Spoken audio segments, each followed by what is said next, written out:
Dr. Mark Changizi here with your Science Moment. Today I'm going to ask, was just 2 weeks, was it the case that locking down for just 2 weeks perfectly appropriate at the time?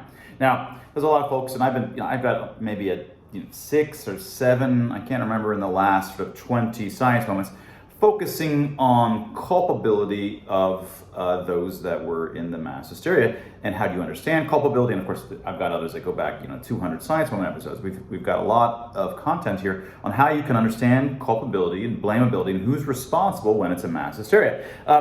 And also, we've been focusing on a lot of the folks that were in the mass hysteria. They were the boulders that behaved irresponsibly in the first month or first 6 months or first year, and then they woke up and now they're on our side, but they're showing no awareness of the fact that they were part of the reason that we have this problem.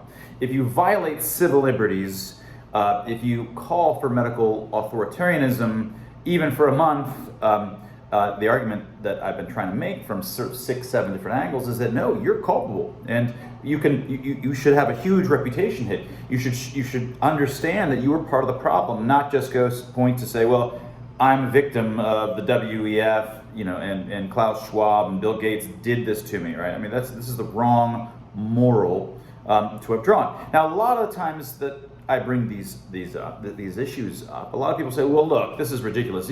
Surely just 2 weeks was perfectly appropriate because of a bunch of kinds of reasons. Just 2 weeks would have been fine, right?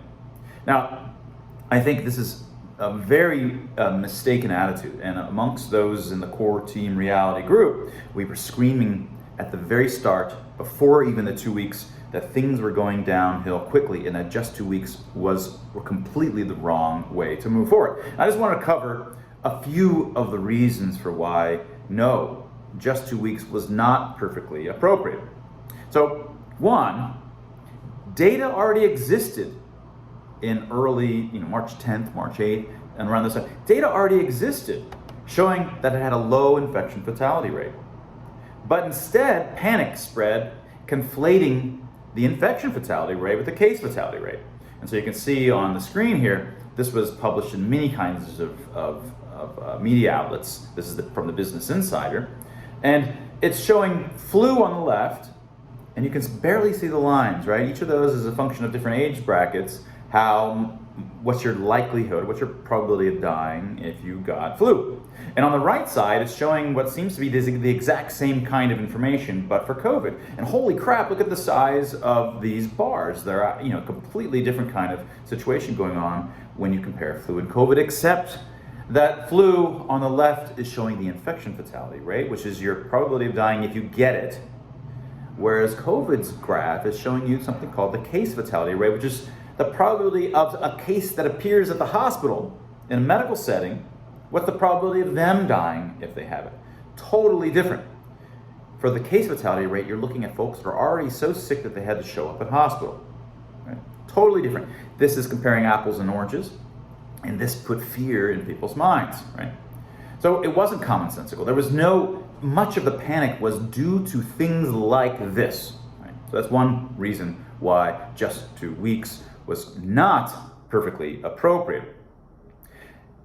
2, just 2 weeks hides within it sudden, unchecked authoritarian powers and civil liberties violations, right?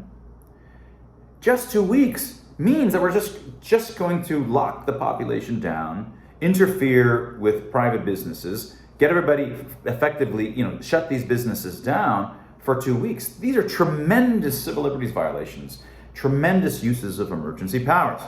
And as I had written in April in this sort of viral tweet thread on why lockdowns were not common sense, the third one was there was almost no awareness of the impact on civil rights, as if emergency declaration, suspension of rights, house arrest, mass unemployment, and business shutdowns is just something democratic governments sometimes do. No, right? No, this is not something that they do.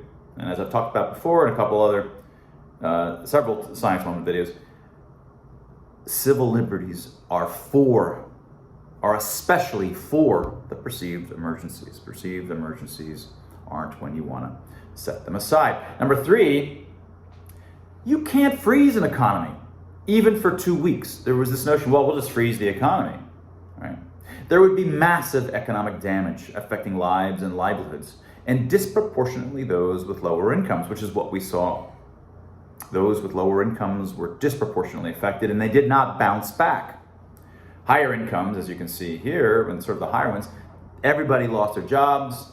There was some bouncing back. The higher incomes came back closer to where they were before. Lower incomes stayed low. All of these kinds of economic disruptions through civil liberties violations disproportionately affect those who are in lower incomes. Number 4, anyone with common sense would have grasped that just 2 weeks wouldn't even narrowly work. And I had talked about this from many angles in this old thread of mine about how it is not going to work. It was never common sense.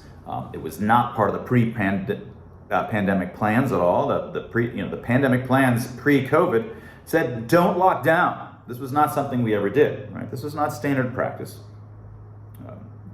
And I don't want to get into all the reasons. I have another science moment where I've talked about all the many reasons why there was no way this was going to work. This is aerosol spread, and I won't get into all of those things. You can go check out that science moment video. Number 5, the true dangers in society are from the things we rush to do to help. Where was the precautionary principle in the rush to just 2 weeks? Right?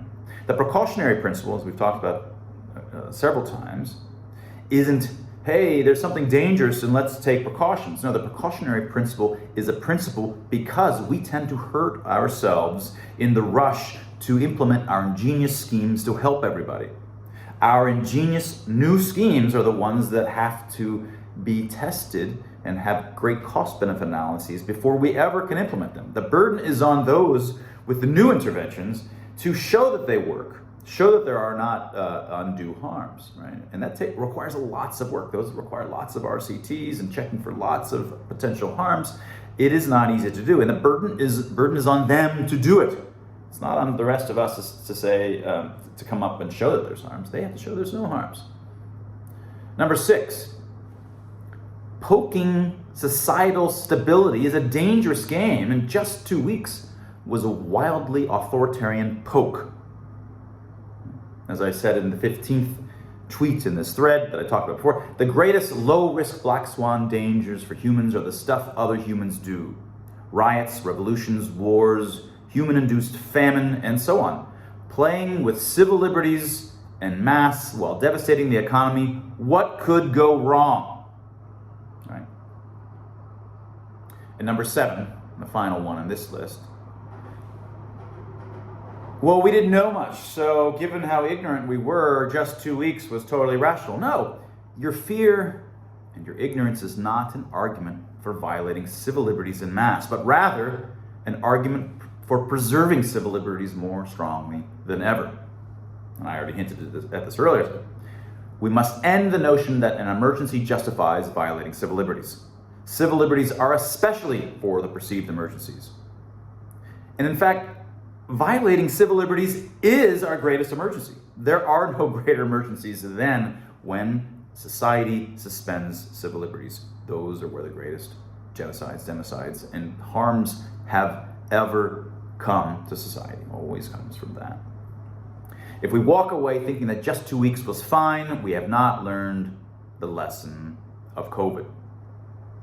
Never open the door to the ingenious schemes of authoritarianism, especially when there's a perceived emergency.